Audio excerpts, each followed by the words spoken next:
बिस्मिल्लाहिर्रहमानिर्रहीम। आज के लेक्चर का बाकायदा आगाज करते हैं।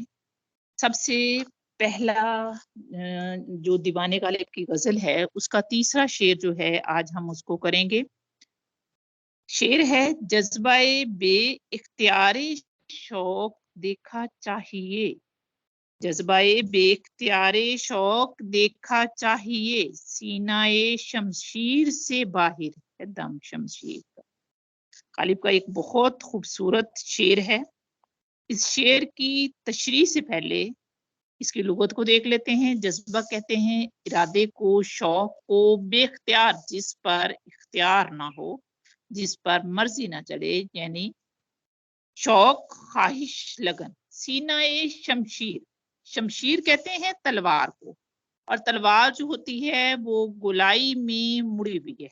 तो इस शेर में तलवार का जो दरमियान वाला हिस्सा है जो गोलाई में मुड़ा होता है उसे सीनाए शमशीर कहा गया है। दम सांस को कहते हैं, और शौक से मुराद यहाँ पे जज्बाए बेख्तियारे शौक, शौक के कत्ल है, और दम से मुराद तलवार का सांस या तलवार की धार है। शेर की तशरीह पे चलते हैं। मेरे शौके कत्ल का जज्बा जो मेरे महबूब के इख्तियार से बाहर है वो देखने से ताल्लुक रखता है। इस कत्ल के शौक का करिश्मा ये है कि महबूब के शौक के कत्ल को देखकर जो तलवार है वो भी, उसका दम भी, उसकी धार भी, उसका दम या धार या सांस बाहर निकल आई है ताकि मैं आशिक को जल्दी से कत्ल कर सकूं। अब यहाँ धार को खींचकर सीने से बाहर निकलने में एक खूबसूरत सी तालील है कि तलवार में एक घुना झुकाव होता है, थोड़ा सा झुकाव होता है, और उसकी धार खींचकर सीने से बाहर निकल आती है। इसमें लुत्फ ये है कि शायर ने दो मानी मुराद लिए हैं। यानी जब कत्ल करने वाला कत्ल करता है तो वो सांस रोक कर अचानक वार करता है, और तलवार की धार भी बाहर है। आम सांस सीने के अंदर होता है, लेकिन जब हम हमला करेंगे तो सांस बाहर निकालेंगे। शौक के कत्ल का जज्बा तलवार की धार को खींचकर सीने से बाहर ले आया। यानी गालिब ने उसने तालील से काम लेते हुए अपना जज्बाए शौक, शहादत को बयान किया है। यानी मुझे कत्ल कर होने का इतना शौक है, मेरी आरज़ू में इतनी कत्ल है, कशिश है कि महबूब क्या, तलवार का सीना भी उसके दम से बाहर निकल आया है। यानी वो मुझे कत्ल करने के लिए बेताब है। यहाँ दो लोग आशिक को या गालिब को कत्ल करने के लिए बेताब हैं, एक महबूब और दूसरा तलवार की धार। ये शेर आला तरकीब, यानी आप इस तरफों की खसूसियत पर पूरा उतरता समझें। उसने तालील और जिद्दत अदा की बेहतरीन मिसाल है। सर आप आ चुके हैं?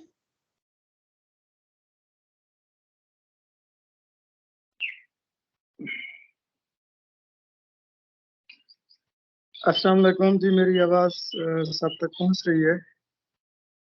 वालेकुम अस्सलाम, बिल्कुल सर पहुंच रही है जी। बिस्मिल्लाहिर्रहमानिर्रहीम। हम अपने नेक्स्ट लेक्चर की तरफ बढ़ते हैं। तो पहली मारूजी है, जिबिल्लत की तारीफ करें। जिबिल्लत किसे कहते हैं? ये दुरुस्त तलफ़ुज़ है जिबिल्लत। जीम के नीचे जेर लगा है और बे के नीचे भी जेर लगा है। जिबिल्लत, जिबिल्लत का मतलब होता है फितरी खासियत। अब दो तीन टर्म्स हैं, एक होती है फितरत, और फितरत के बारे में कहा जाता है कि nature can not be change, कि फितरत तब्दील नहीं हो सकती। जैसे इंसान के दो हाथ हैं, दो कान हैं, दो पाँव हैं, जुबान है, आंखें हैं, तो ये चीजें इंसान की फितरत में शामिल हैं। तो फितरत कभी चेंज नहीं हो सकती। उसके बाद है जिबिल्लत। जिबिल्लत कहते हैं चंद ऐसी खूबियां जो कि फितरी खासियत रखती हैं, नेचुरली हमारे अंदर मौजूद होती हैं, जैसे ईसार, खुदगर्जी, मोहब्बत, नफरत, ये सारी चीजें जो हैं ये जिबिल्लत में आती हैं।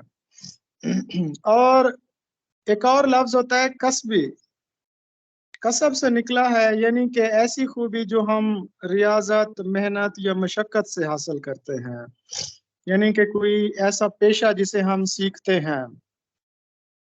तो जैसे खताती हो गई, मुसवरी हो गई, या फिर कोई टेक्निकल काम हो गया, तो इसको कहते हैं कसबी। कसबी का मुतजाद होता है वहबी। ये चार चीजें दोबारा देख लें। फितरत, जो कभी नहीं बदलती, जैसे हमारे दो हाथ, दो पाँव। जिबिल्लत, ऐसी खासियत कि जिसका ताल्लुक हमारे इनर से हो, बातन से हो, जैसे खुदगर्जी, मोहब्बत, नफरत।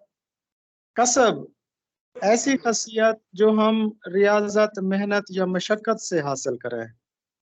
वह भी ऐसी खासियत जो कुदरती तौर पर किसी इंसान के अंदर रख दी गई हो, जैसे कोई कुदरती तौर पर शायर होता है, कोई कुदरती क्रिकेटर होता है, कोई खिलाड़ी होता है। तो जो नेचुरल एक टैलेंट होता है उसको हम वह भी कहते हैं। ऐसा टैलेंट, ऐसा स्किल जो अपनी मेहनत से हासिल किया जाए उसको कसब कहते हैं। और इसके साथ साथ जिबिल्लत और फितरत।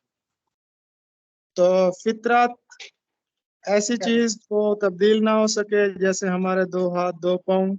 जिबिल्लत ऐसी चीज जिसका ताल्लुक हमारे बातन से हो, जैसे मोहब्बत, नफरत। और कसब ऐसी चीज जो हम अपनी मेहनत और रियाजत से हासिल करें, जबकि वह भी ऐसी चीज जो कुदरती तौर पर हमारे अंदर काबिलियत रख दी गई हो। तो ये चार टर्मिनोलॉजीज थी। ये सब बच्चों को क्लियर हो गई है ना? अस्सलाम वालेकुम सर। सर ये जी, जिबिल्लत, वाले कसब और फितरत, और चौथा कौन सा पॉइंट है? वह भी, वाह, हे बेचोटिए भी, वह भी जिसको कहते हैं वह भी। तो फितरत, फितरत, कसबी और वह भी, ये चार चीजें थी। सर कसबी क्या बताया था? जी, कसबी क्या बताया था? ऐसी ऐसी स्किल, ऐसी खूबी, ऐसी खासियत जो हम मेहनत, रियाजत, मशक्कत, बार बार मशक से हासिल करें।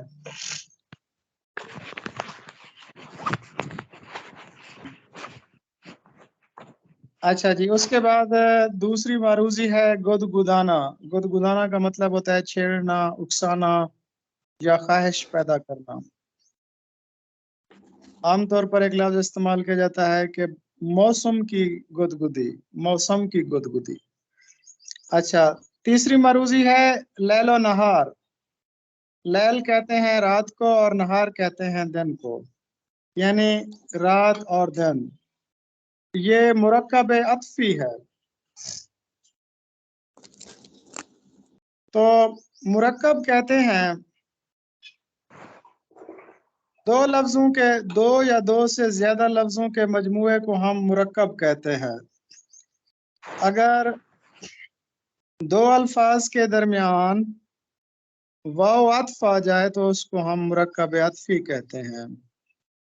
तो याद रहे कि ये जो वाव है ये हमेशा अरबी मुरक्कबात के दरमियान आता है, यानी कि दो ऐसे अल्फाज जो कि अरबी जुबान के हों उनकी तरकीब बनाने के लिए वाव आता है।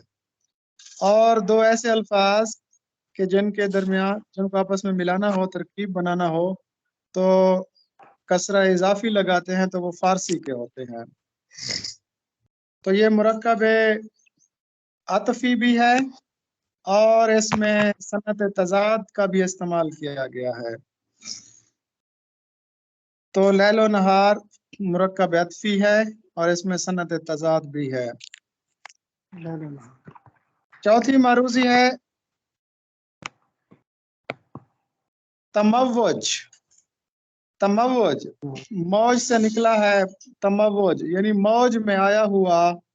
तमव्वुज, तमव्वुज का मतलब होता है पानी या हवा की लहरों का इज़्तिराब موج میں آیا ہوا تموج.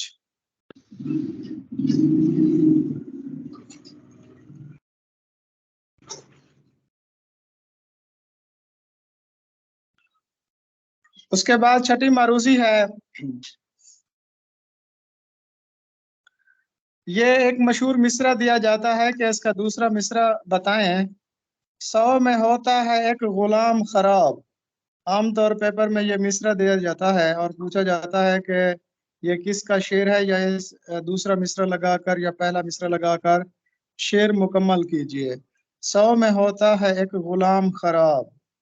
تو اس کا پہلا مصرع ہے، داغ ہے بد چلن تو ہونے دو. داغ ہے بد چلن تو ہونے دو، 100 میں ہوتا ہے ایک غلام خراب. تو درست شعر یہی بنے گا. عام طور پر یہ پہلا مصرع پوچھا جاتا ہے کہ 100 میں ہوتا ہے ایک غلام خراب. اس شعر کو مکمل کیجئے. تو مکمل شعر بنے گا، داغ ہے بد چلن تو ہونے دو، 100 میں ہوتا ہے ایک غلام خراب. 7ویں معروضی ہے گل کھلانا. گل، ویسے تو گل پھول کو کہا جاتا ہے اور استعارے کے طور پر محبوب کو بھی گل کہا جاتا ہے، لیکن گل کھلانا لفظی معنی تو بنیں گے پھول کھلانا، لیکن یہ محاورہ ہے اور محاورہ اپنے مجازی معنوں میں استعمال ہوتا ہے. تو گل کھلانا کا مطلب ہوتا ہے انوکھا کام کرنا. 8ویں معروضی ہے زمین چمن. زمین چمن کون سا مرکب ہے؟ یہ مرکب اضافی ہے.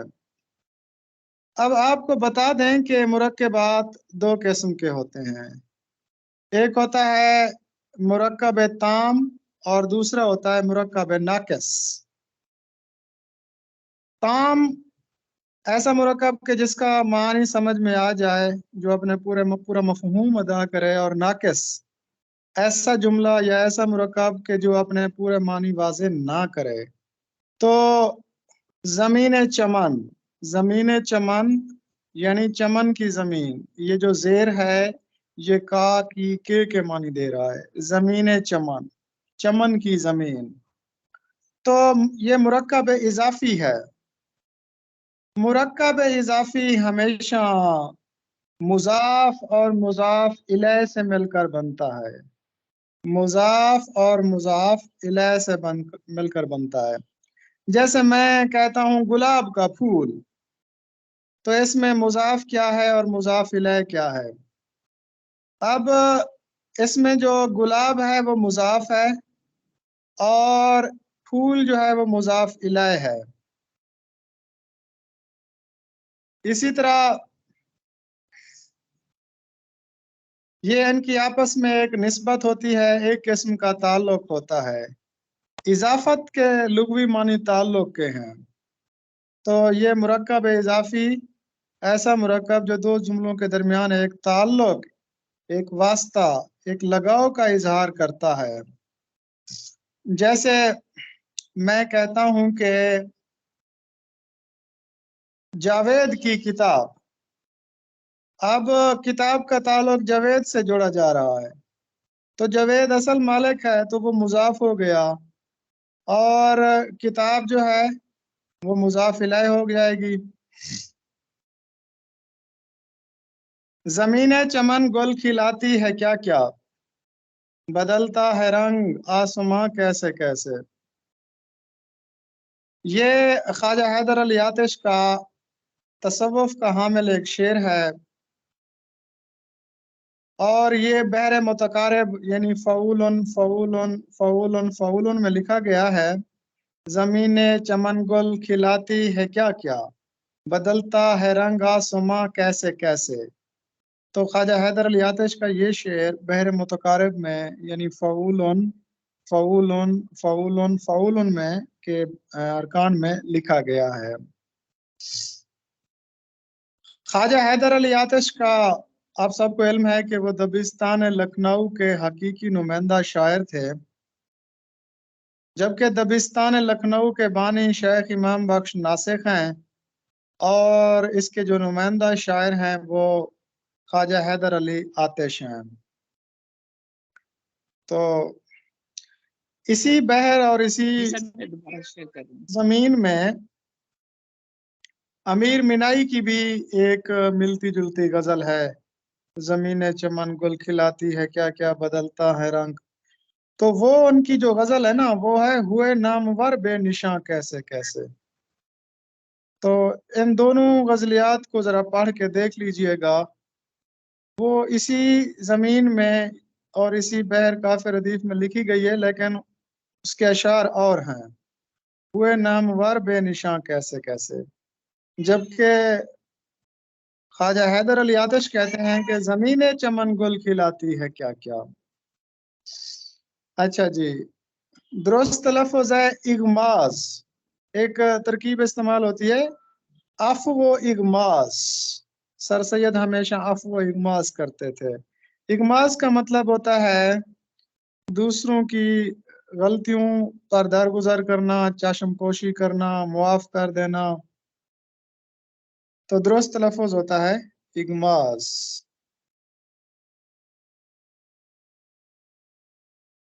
اب تاریخ ادبیات مسلمانان پاک و ہند سے معروضیاں.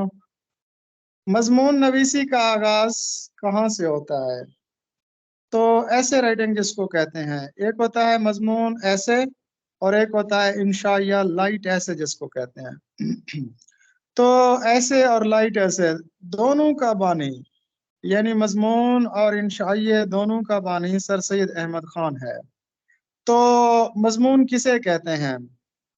ایسی تحریر جو کسی خاص عنوان کے تحت لکھی جائے، جس کا باقاعدہ آغاز ہو یعنی اس میں تمہید ہو، اس کے بعد دلائل ہوں اور آخر میں ایک منطقی اختتام ہو. تو ایسی تحریر کہ جس میں جو کسی خاص عنوان کے تحت لکھی جائے، جس میں منطقی ربط ہو، تمہید ہو اور منطقی اختتام ہو، اس کو ہم مضمون کہتے ہیں. تو مضمون نگاری کا بانی سر سید احمد خان ہے. اردو میں سب سے زیادہ مضامین بھی سر سید احمد خان نے لکھے ہیں. ان کے مضامین کی کل 16 جلدیں ہیں اور یہ زیادہ تر مضامین رسالہ تہذیب الاخلاق میں لکھتے تھے. تو افسانے کا آغاز 20ویں صدی میں ہوا. 20ویں صدی یعنی کہ سب سے پہلے تو سمجھا جاتا تھا کہ پریم چند پہلے افسانہ نگار ہیں، لیکن پروفیسر ڈاکٹر مرزا حامد بیگ کی نئی تحقیق کے مطابق راشد الخیری کا افسانہ ختیجہ اور نصیر یہ 1903 میں لکھا گیا تھا اور یہ ان کا پہلا افسانہ ہے، بلکہ اردو ادب کا پہلا افسانہ یہی شمار کیا جاتا ہے. تو افسانے کا آغاز 20ویں صدی میں ہوا تھا. میڈم صاحب میری آواز پہنچ رہی ہے آپ تک؟ جی سر بالکل کلیئر ہے، زبردست. ٹھیک ہے. اچھا، اس کے بعد نیکسٹ معروضی ہے مثنوی نو سپہر. یہ کس نے لکھی تھی؟ یہ لفظ نا نہیں بلکہ نو ہے، جیسے 9 ہوتا ہے نا، 9. مثنوی نو سپہر. تو سپہر کہتے ہیں آسمان کو، اور نو کا مطلب ہوتا ہے 9. 9 سپہر کا مطلب ہوگا 9 آسمان. کہا جاتا ہے کہ امیر خسرو نے تقریباً کوئی 99 تصانیف لکھی ہیں. ان کی 99 تصانیف ہیں. حافظ محمود شیرانی کے مطابق ان کی 99 تصانیف ہیں، جن میں سے زیادہ تر تصانیف ضائع ہو گئی ہیں، لیکن ان کی 28 تصنیف جو ہے وہ اس وقت موجود ہیں. تو ان میں سے ایک مثنوی نو سپہر بھی ہے. یہ نو سپہر مثنوی امیر خسرو نے قطب الدین مبارک شاہ ایک بادشاہ تھے، ان کے حکم پر لکھی تھی. یہ وہ پہلی نظم ہے کہ جس میں ہندوستانی عناصر بیان کیے گئے ہیں. ہندوستانی تہذیب بیان کی گئی ہے، یعنی جو ہندوستان کے مقامی تہوار ہیں، مقامی رسم و رواج ہیں، مقامی پرندے ہیں، مقامی پھل ہیں، ان سب کا ذکر اس مثنوی میں کیا گیا۔ اور یہ مثنوی سن 718 ہجری میں لکھی گئی تھی اور قطب الدین مبارک شاہ کے کہنے پر لکھی گئی تھی، اور یہ پہلی مثنوی تھی کہ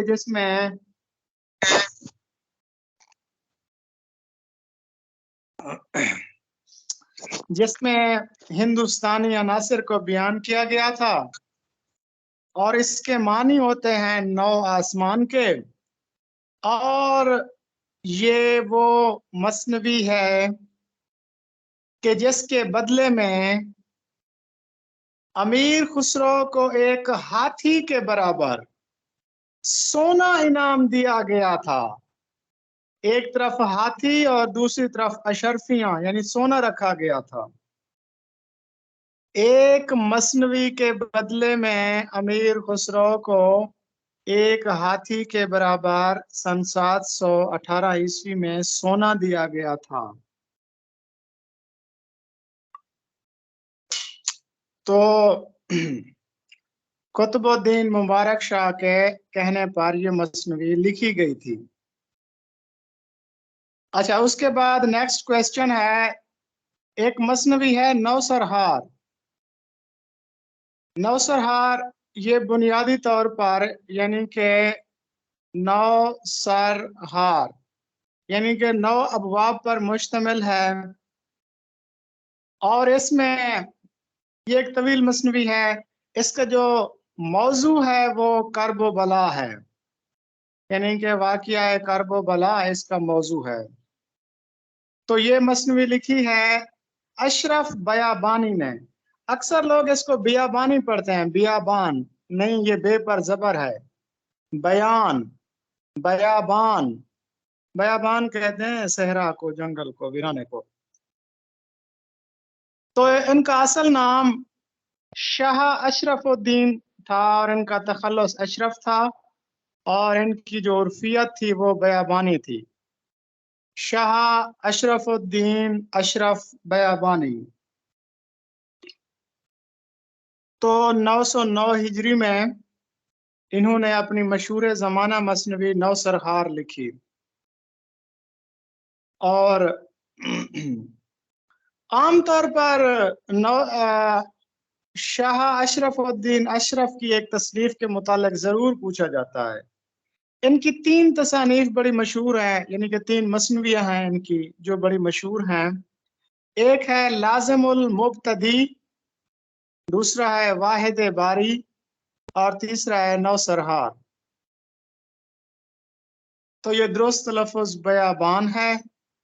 یہ مثنوی نوسرہار 909 ہجری کو لکھی گئی تھی، اور اشرف بیابانی یہ چونکہ عام طور پر ویرانوں، صحراؤں اور جنگلوں وغیرہ میں یہ شاعر رہتے تھے، اسی نسبت سے ان کو بیابانی کہا جاتا ہے۔ تو ان کی 3 مثنویاں ہیں، لازم المبتدی، واحد باری اور نوسرہار۔ جی میڈم صاحب آگے۔ جی سر، کر دیا ہے۔ جی یہ ایک اقتباس ہے، یہ اقتباس کوئی پڑھ کے سنا سکے، میں اس کی تفہیم کرتا ہوں۔ مشاغل دینوی میں آپ میں سے کوئی پڑھنا چاہے، اسٹوڈنٹس میں سے اگر کوئی ریڈ کرنا چاہے نا تو اس کو مائک آن کر کے ریڈ کرے۔ ٹھیک ہے سر، ہینڈ ریز کر دیں جو پڑھنا چاہے۔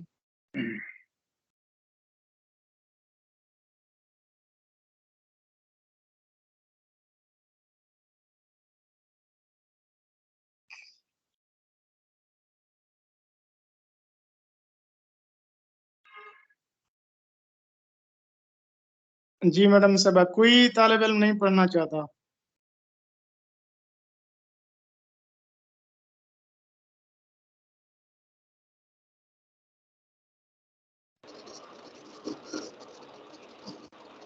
جی سر، السلام علیکم، میں پڑھنا چاہ رہی ہوں۔ جی آپ کا نام کیا ہے؟ आयसर सुनीला, पढ़िए।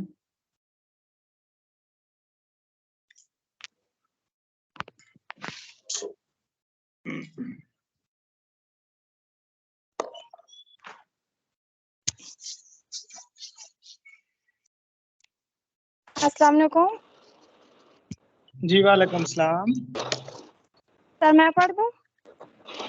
बिल्कुल आप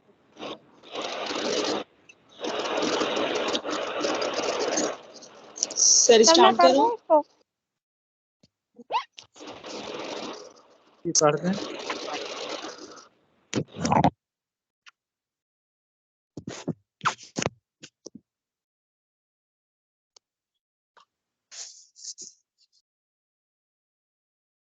जी आप में से कोई इसकी रीडिंग कर दें। मशागले मशागिल में दिमाग के सबब जो कुव्वतें सो जाती हैं, शेर इनको जगाता है और हमारे बचपन के उन खालिस और पाक जज्बात को जो लौसे गर्ज के दाग से मुनज़्ज़ा और मुबर्रा थे, फिर तरोताज़ा करता है। दुनियावी कामों की मश्क और मुमारसत से बेशक ज़हन में तेज़ी आ जाती है, मगर दिल बिल्कुल मर जाता है। जबकि अफलास में कुव्वत लायमूत के लिए या तवंगरी में जाहो मनसब के लिए कोशिश की जाती है और दुनिया में चारों तरफ खुदगर्जी देखी जाती है। इस वक्त इंसान को सख्त मुश्किलें पेश आती अगर उसके पास कोई ऐसा इलाज ना होता जो दिल के बहलाने और तरोताज़ा करने में चुपके मगर निहायत कुव्वत के साथ अफलास की सूरत में मरहम और तवांगरी की सूरत में तुरियाक का काम दे सके। ये खासियत खुदा ने शेर में वदियत की है। शेर व शायरी के हवाले से ये तहरीर किसकी हो सकती है? सबसे पहले शायरी पर तनकीद मुकालमात अफलातून में अफलातून ने की।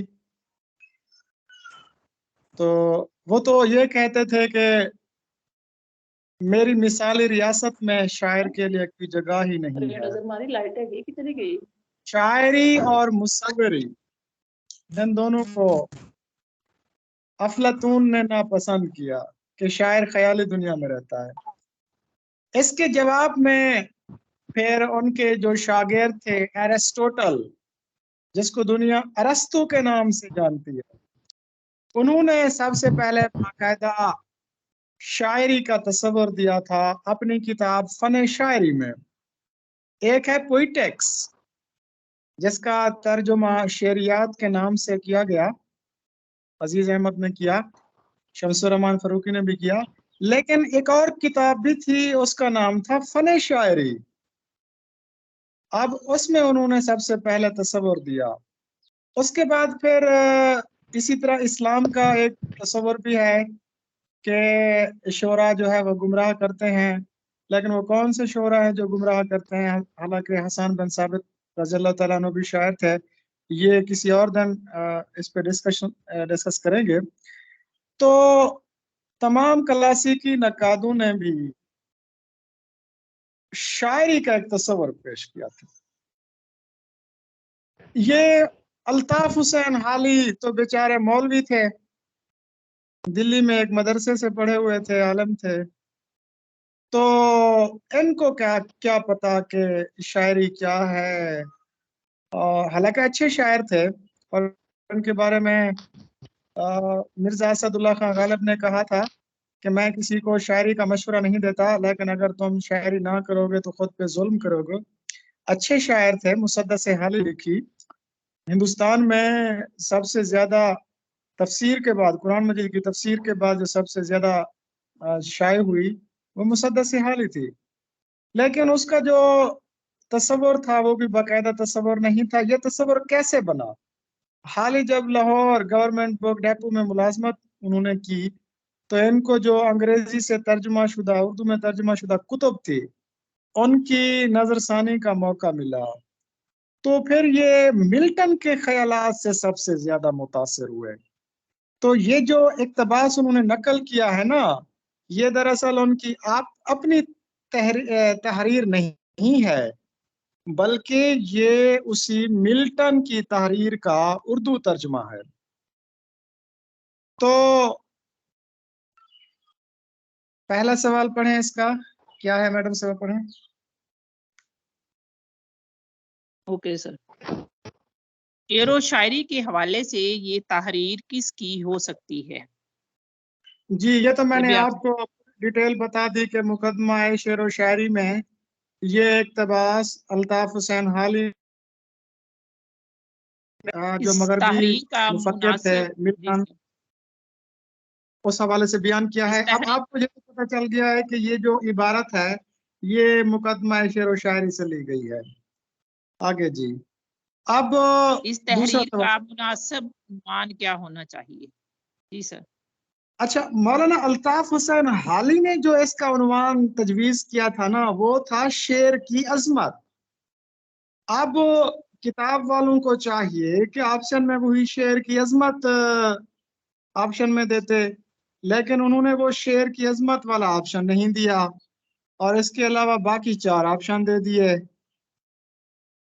تو شعر و شاعری کی طاقت بھی نہیں تھا، شعر گوئی کی طاقت قوت یہ بھی نہیں تھا، خاصیت شعر یعنی شعر کا اثر۔ اب اس عبارت کو پڑھنے کے بعد ہمیں محسوس ہوتا ہے کہ شاعری معاشرے کے لیے کتنا سود مند ہے، جو ایک شعر کی کیا چاہیے، وہ معاشرے پر کیا اثر ڈالتا ہے۔ تو اس کا درست جواب یہی خاصیت شعر ہی ہوگا، لیکن اس کا جو مقدمہ شعر و شاعری میں جو عنوان ہے وہ شعر کی عظمت ہے۔ جی میڈم صاحبہ نیکسٹ پڑھیں۔ ممارست سے کیا مراد ہے؟ جی، ممارست کا مطلب ہوتا ہے مہارت، ہنرمندی، کمال، عروج۔ قوت لا یموت کا مفہوم کیا ہے؟ قوت لا یا موت یعنی ہم پڑھتے ہیں، اگر اس کو الگ الگ کر کے پڑھنا، قوت لا یا موت یعنی ایسی قوت جو مرنے سے بچا لے، یعنی اس قدر خوراک جو انسان کے زندہ رہنے کے لیے ضروری ہو۔ آگے جی، توانگری کے کیا معنی ہیں؟ جی تونگر سے نکلا ہے توانگری۔ جی، توانگری کا مطلب ہوتا ہے مال و دولت، ثروت۔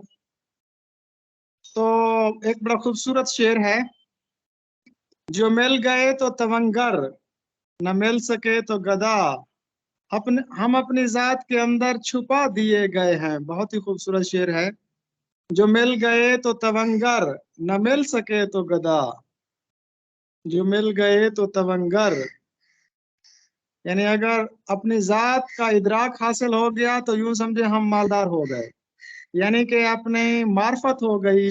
من عرف نفسہ فقد عرف ربہ، جس نے اپنے آپ کو پہچان لیا وہ بادشاہ بن گیا، وہ تونگر بن گیا۔ جو مل گئے تو تونگر، نہ مل سکے تو گدا، یعنی اگر ہم نے اپنے آپ کو نہیں پہچانا تو ظاہری مال و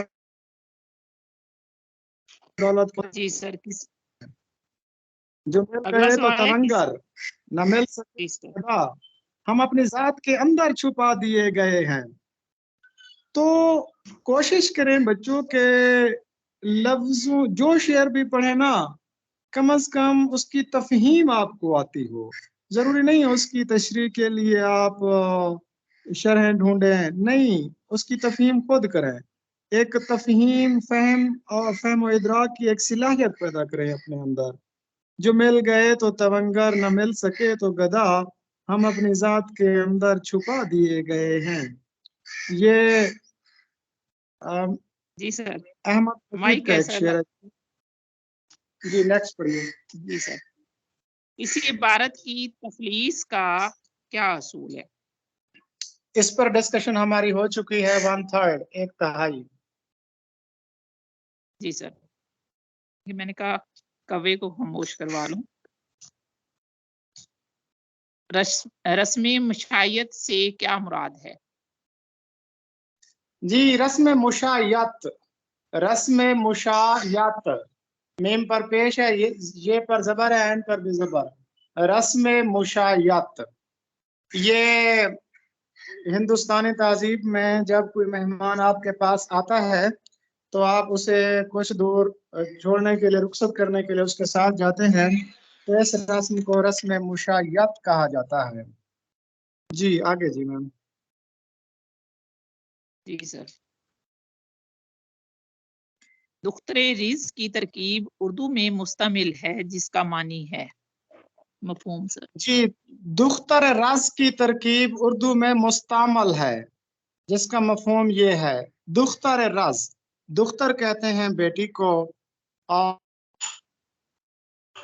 اور رز کو، دختر رز یعنی کہ انگور کی بیٹی، کنایتاً کہا جاتا ہے شراب کو۔ اے ذوق دیکھ دختر رز کو نہ منہ لگا، اے ذوق دیکھ دختر رز کو نہ منہ لگا، چھٹتی نہیں ہے منہ سے یہ کافر لگی ہوئی۔ عام طور پر اس میں دوسرا مصرع دیا جاتا ہے، پوچھا جاتا ہے کہ اس کا پہلا مصرع بتائیں یا شعر مکمل کریں، تو دختر رز کا مطلب ہوتا ہے انگور کی بیٹی، مراد ہے شراب۔ ذوق کا کہنا ہے اے ذوق دیکھ دختر رز کو نہ منہ لگا، چھٹتی نہیں ہے منہ سے یہ کافر لگی ہوئی۔ جی نیکسٹ۔ شیخ و شباب کی ترکیب کا مفہوم بیان کرے۔ یہاں پہ یہ لفظ غلط لکھا ہوا ہے، یہ شیخ و شباب ہے۔ یہ ٹھیک لکھا ہوا ہے، لفظ ہے شیخ و شاب، یہ ترکیب شاب۔ درست لکھی ہوئی ہے، شیخ و شاب۔ جی جی ٹھیک ہے شاب، شاب کہتے ہیں ٹھیک ہے نوجوان کو، شیخ کہتے ہیں بوڑھے کو، یعنی کہ بوڑھا اور جوان۔ سر۔ ویسے بوڑھا پیر کو بھی کہتے ہیں، جو عمر میں بوڑھا ہو نا اس کو پیر کہتے ہیں، اور پیر کی مؤنث ہے پیر زن۔ یہ زندگی ایک پیر زن، میرے خیال میں شاید نور راشد نے بھی کچھ ایسے کہا تھا۔ تو شیخ جو ہے نا، شیخ وہ بوڑھا ہوتا ہے جو عقل میں کامل ہوتا ہے، شیخ و شاب بوڑھا اور جوان، مرشد اور مرید۔ جی سر، ریشہ ختمی سے کیا مراد ہے؟ ویسے یہ جو شیخ ہے نا، یہ اردو جی شاعری میں ایک علامت کے طور پر بھی استعمال کیا جاتا ہے، شیخ۔ کلاسیکی شاعری میں اگر لوازمات یا تلامزات شعری دیکھے جائیں تو اس میں رند ہے، ساقی ہے، شیخ ہے، عاشق ہے۔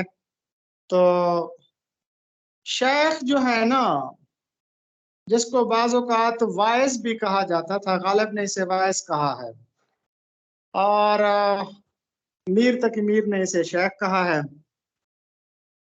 تو جیسے وہ ہے شعر ہے نا کہ امید حور نے سب کچھ سکھا رکھا ہے وائس کو، امید حور نے سب کچھ سکھا رکھا ہے وائس کو، یہ حضرت دیکھنے میں سیدھے سادھے بھولے بھالے ہیں۔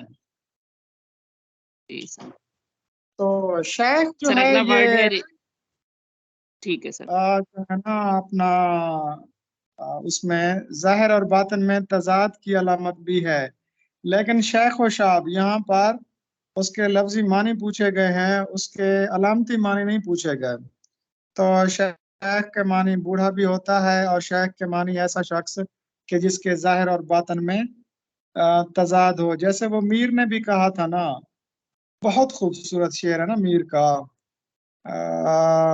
کیا تھا شعر، ہاں، الٹی ہو گئی سب تدبیریں کچھ نہ دوا نے کام کیا، دیکھا اس بیماری دل نے آخر کام تمام کیا، عہد جوانی رو رو کاٹا پیری میں لی آنکھیں موند، یعنی رات بہت تھے جاگے صبح ہوئی آرام کیا۔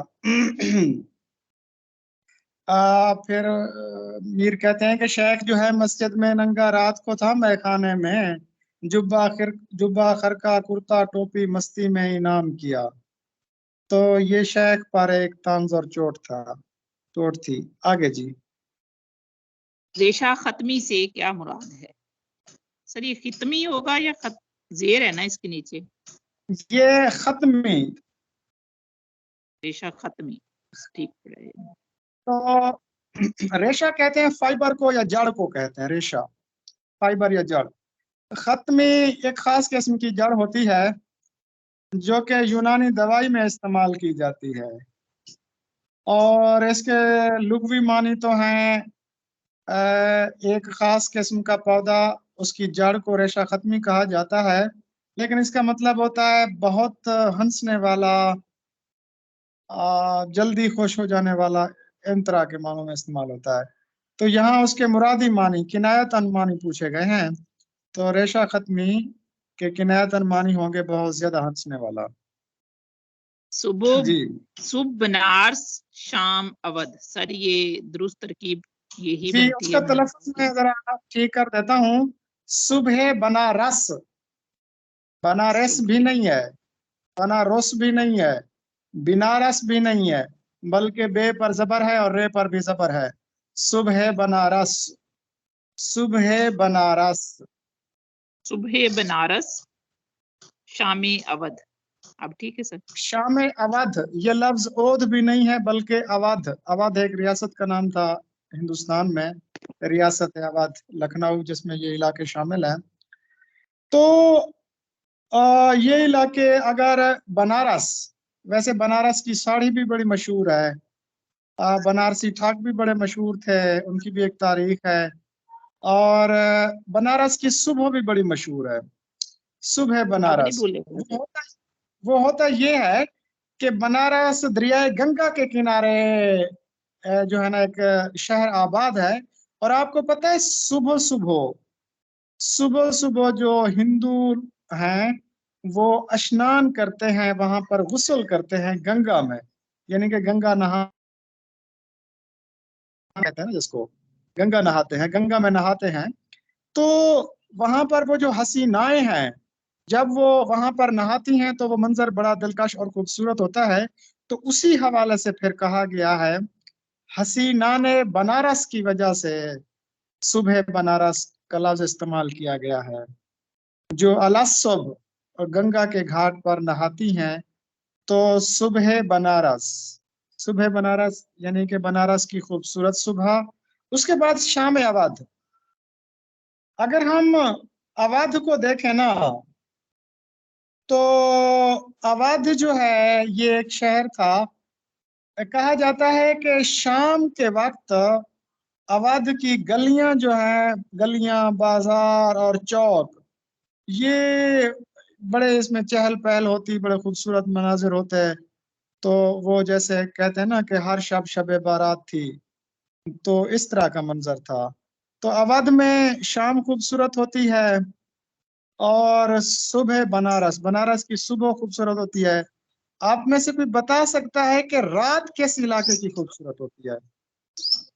सुबह बनारस, शाम अवध, और शब किस इलाके की खूबसूरत होती है? कोई बता सकते हैं आप में से? जी हैंड रेज करते हैं, मैं माइक ऑन कर दूंगी अगर कोई बताना चाहे तो। और आवाज बिल्कुल क्लियर है, जिन लोगों को नहीं आ रही वो अपना माइक स्पीकर जो है उसे ऑन करें। जी रिहान, आपका माइक ऑन है। रिहान आदिल। जी सर, लखनऊ की। नहीं, लखनऊ की तो शाम मशहूर है। नादिया, आपका माइक भी ऑन है, बल्कि आपका ऑफ किया ही नहीं था। अच्छा चले मैं आपको बता दूं, बनारस की सुबह, अवध की शाम, और मालवा की रात बड़ी मशहूर होती है। मालवा, मीम अलिफ मा लाम वाव हे गोल, मालवा। ये मालपूड़ी जिसको कहते हैं ना, ये सुबह सुबह जो हलवा बनाया जाता है ना, ये दरअसल मालवे की बनी हुई वो मालपूड़ी है। तो मालवा हिंदुस्तान का एक ऐसा इलाका है जहाँ की शब बड़ी हसीन होती है, इसलिए कहा जाता है सुबह बनारस, शाम अवध और शब मालवा। अच्छा, शोराए किराम सुबह बनारस को और शाम अवध को किन चीजों से तशबीह देते हैं? कोई बता सकता है?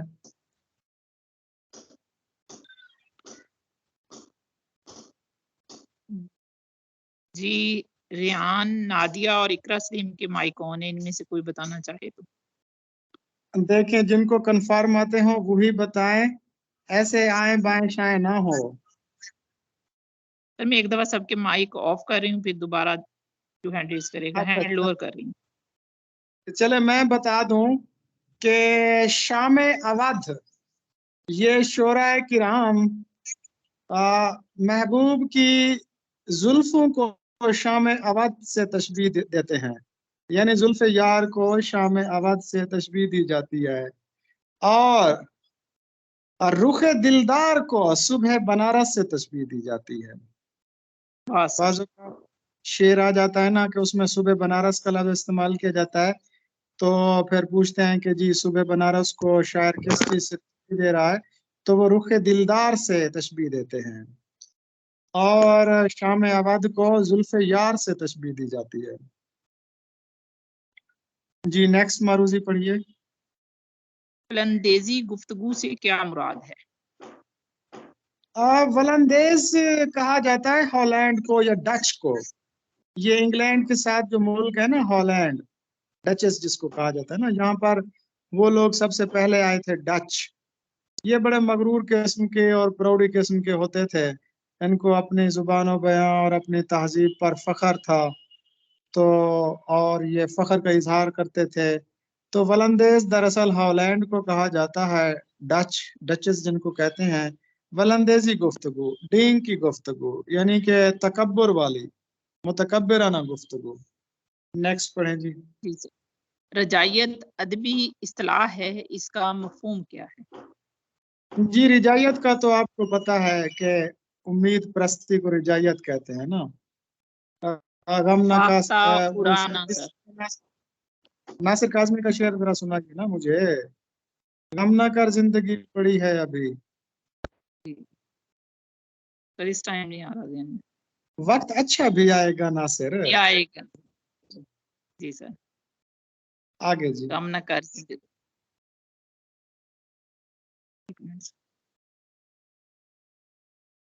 फाख्ता उड़ाना का मफहूम। वो दिन गए कि जब खलील मियाँ फाख्ता उड़ाया करते थे। फाख्ता उड़ाना का मतलब है ऐश व अशरत का दौर, मजे उड़ाने का दौर ये खत्म हो गया। दामन तर होना। जी दामन तर होना, इसका मतलब है गुनहगार होना। वो ख्वाजा मीर दर्द का एक खूबसूरत सा शेर है ना, शमा के मानद हम इस बज़्म में चश्मे नाम आए थे दामन तर चले। तो शमा के मानद है, की मानद नहीं है। बाज़ औक़ात पेपर में वो जगह खाली जगह छोड़ देते हैं, कहते हैं कि जी यहाँ पर के आएगा या की आएगा। शमा के मानद आता है, मानद के साथ हमेशा के इस्तेमाल किया जाता है। तो धान पान होना। सॉरी सर मुझे लगा आप आगे। धान पान होना। कैद आज़म बड़ी धान पान शख्सियत के मालिक थे, तो धान पान कहते हैं कि ऐसा शख्स जो जरा थोड़ा सा कमजोर हो। एक लफ्ज इस्तेमाल होता है जूद रंज, जल्दी नाराज होने वाला। धान पान कमजोर सा, पतला सा। आगे जी। जी सर। आंखें सफेद होना मुहावरा है, इसका मफहूम क्या होगा? हाँ, आंखें सफेद होना। एक होता है खून सफेद होना और एक होता है आंखें सफेद होना। इन दोनों में डिफरेंस याद रख लीजिएगा। आंखें सफेद होना यानी बिनाई जाता रहना, कुव्वत बिनाई का खत्म हो जाना। खून सफेद होना यानी बेमुरवत होना। वो जो आगे जी। हम में तुम्हें करार था, तुम्हें याद हो कि ना याद हो, वही यानी वादा निभा का, तुम्हें याद हो कि ना याद हो। वो जो लफ्ज मोमिन की मुझे थे बेशतर वो करम के था मेरे हाल पर, मुझे सब है याद जरा जरा तुम्हें याद हो कि ना याद जी, हो। वो नए गिले, बस वो शिकायतें, वो मजे मजे की हिकायतें, वो हर एक बात पे रूठना तुम्हें याद हो कि ना याद हो। बस सर। काफिया और रदीफ पूछी गई है सर इस शेर में। कभी हम में तुम में भी चाह थी, कभी हम भी तुम कभी हम में तुम में भी चाह थी, कभी हमसे तुमसे भी राह थी, कभी हम भी तुम भी थे आशना तुम्हें याद हो कि न याद याद हो। याद। वाह सर। जी काफी तो और शेर का की। ये रदीफ है, और तुम्हें याद हो कि ना याद हो ये रदीफ है। था और का काफिया है, तुम्हें याद हो कि ना याद हो रदीफ है। जी आगे जी। बेनुक्त शायरी। जी सर इजी बेनुकत शायरी आसान है ऐसी ये। है जिसमें जो है ना नुक्ते ना आए। शायराना तअल्ली से क्या मुराद है? ये भी हम पिछली मरतबा पढ़ चुके हैं कि किसी शेर में शायर का अपनी फजीलत बयान करना, यानी कि अपनी शायरी की फजीलत बयान करना। एक होती है जात की जदीद। फजीलत। सुन ले जी जरा। सर। फखर जो है ना खानदान की फजीलत होता है। फखर खानदान की फजीलत। नफसियत जात की जदीद। फजीलत। जी सर। आली कलाम की फजीलत। ये तीनों दोबारा सुन लें। फखर जी सर। फखर जात अपना खानदान की फजीलत। नरगसियत जात की फजीलत। ताली कलाम की फजीलत। ये तीन लफ्ज हैं जो मैंने एक एक लफ्ज में बयान कर दिए हैं। फख्र जी सर। खानदान या जात की खानदान की फजीलत। नरगसियत ताली कलाम की फजीलत। जी next।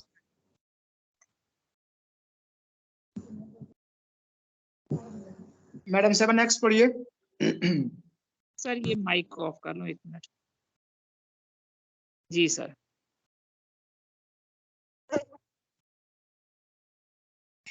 ये काइंडली तमाम लोग अपने माइक जो है वो म्यूट रखा करें ना, ऑफ रखा करें। आगे जदीद जी। उर्दू नज्म का आगाज कहाँ से हुआ?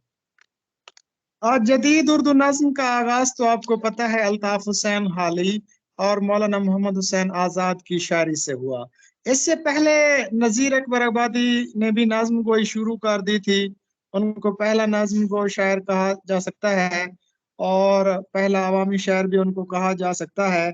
लेकिन जो जदीद नज्म है, जदीद नज्म अपने मौजुआत की वजह से जदीद कहलाई है, और जदीद तरीन जो है ना वो फिर अपने हेयत की वजह से जदीद तरीन कहलाई है। एक है नज्म जो रिवायती सांचों में नजीर अकबर आबादी ने लिखी, एक है जदीद नज्म जो मौजुआत के हवाले से लिखी गई अल्ताफ हुसैन हाली ने लिखी, और एक है जदीद तरीन नज्म जो अपने हयाती तजर्बात की वजह से मकबूल हुई। तो इसका आगाज जो है अंजुमन पंजाब के प्लेटफॉर्म से हुआ और अल्ताफ हुसैन हाली ने जदीद नज्म गोई का आगाज किया था। आगे जी। पत्रस बुखारी के नजदीक लाहौर की मशहूर पैदावार क्या है? जी ये पत्रस बुखारी ने पत्रस के मजामीन के उन्वान से 11 मजामीन लिखे थे। टॉप क्लास मजामीन है।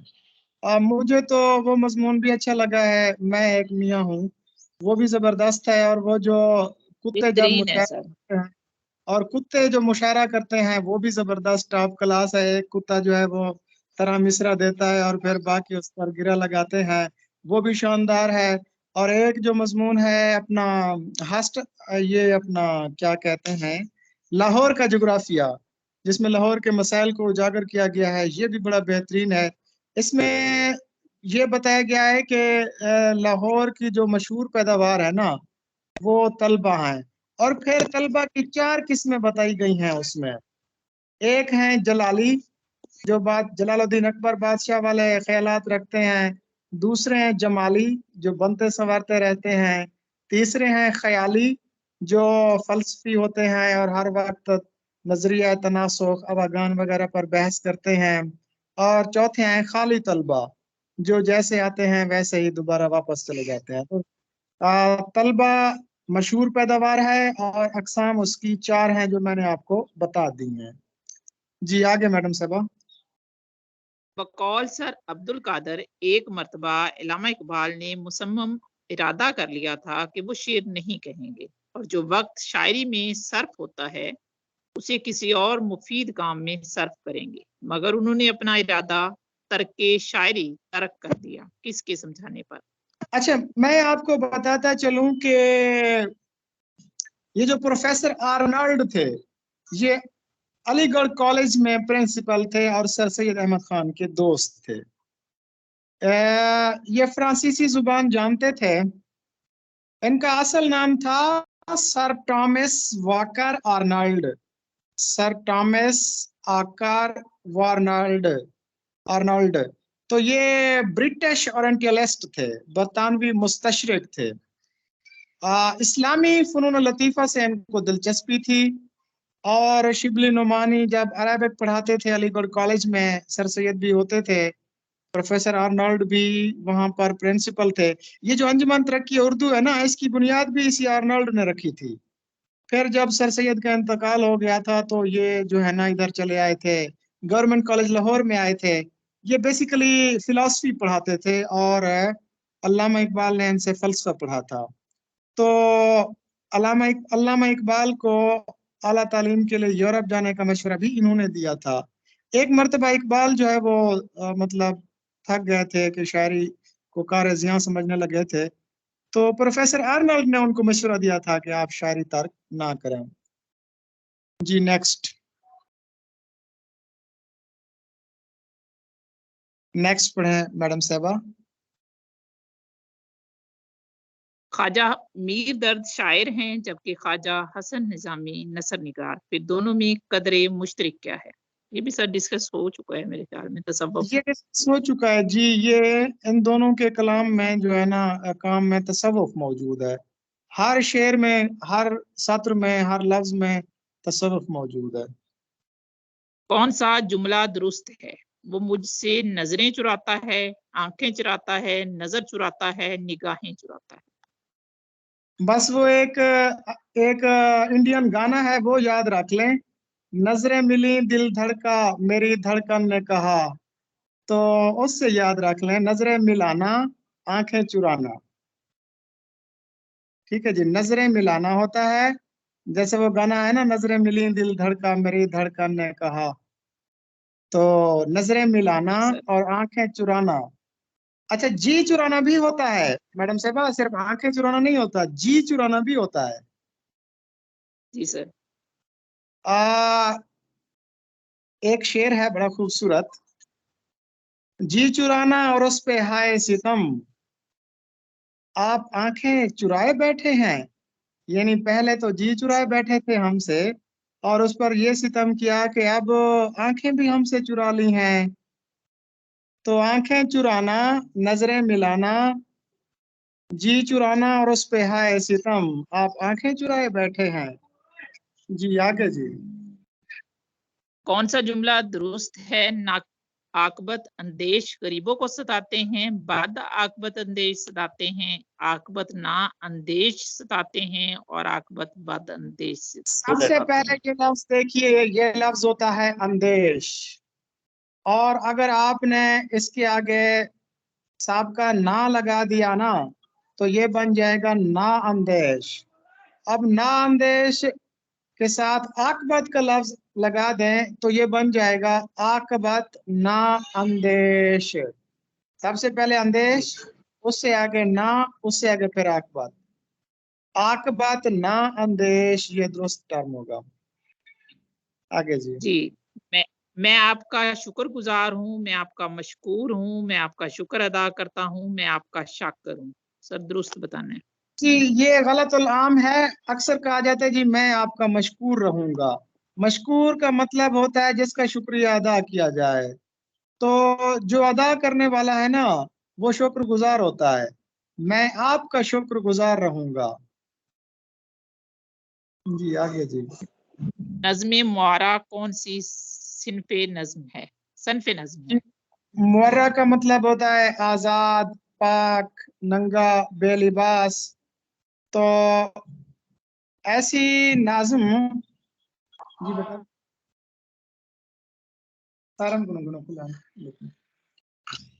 تو ایسی نظم کے جس میں قافیہ ردیف کی پابندی بھی نہ ہو لیکن اس میں ایک وزن ہو، ارکان یکساں ہو، تو بحر بھی ایک ہو، ایک بحر यकसा अरकान और काफिया भी ना हो तो ऐसी नज्म को नज्म मुर्रा कहते हैं। तो फैज अहमद फैज की मशहूर नज्म है, मुझसे पहली सी मोहब्बत मेरी महबूब न मान, मैंने समझा था कि तू है तो दरख्शां है हयात, तेरा गम है तो गम दहर का झगड़ा क्या है, तेरी सूरत से है आलम में बहारों को सबात, तेरी आंखों के सिवा दुनिया में रखा क्या है, तुझे मिल जाए तो तकदीर निगूं हो जाए, यूं न था मैंने फकत चाहा था यूं हो जाए, और भी दुख है जमाने में मोहब्बत के सिवा, राहतें और भी हैं वस्ल की राहत के सिवा। तो देखें इसमें एक बहर है और अरकान यकसा हैं, लेकिन काफिया रदीफ का इल्तजाम नहीं है। तो ऐसी नज्म जिसकी बहर यकसा हो, जिसकी अरकान यकसा हो, लेकिन उसमें काफिया की पाबंदी ना की जाए, तो उसको नज्म मुअर्रा कहते हैं। मैडम साहब आज काफी है इतना। सर लास्ट वन रह गई है, असनाफ नज्म में किताब कितने अशार पर मुश्तमिल होता है, बस लेक्चर कंप्लीट है। जी जी, कम से कम 2 अशार होते हैं, ज्यादा से ज्यादा कुछ लोग कहते हैं कि 150 हो, ओके सर। लेकिन तादाद, कुछ लोग कहते हैं कि जी तादाद पर पाबंदी नहीं होनी चाहिए। ये जो लोग लेक्चर नहीं ले रहे ना, जी सर।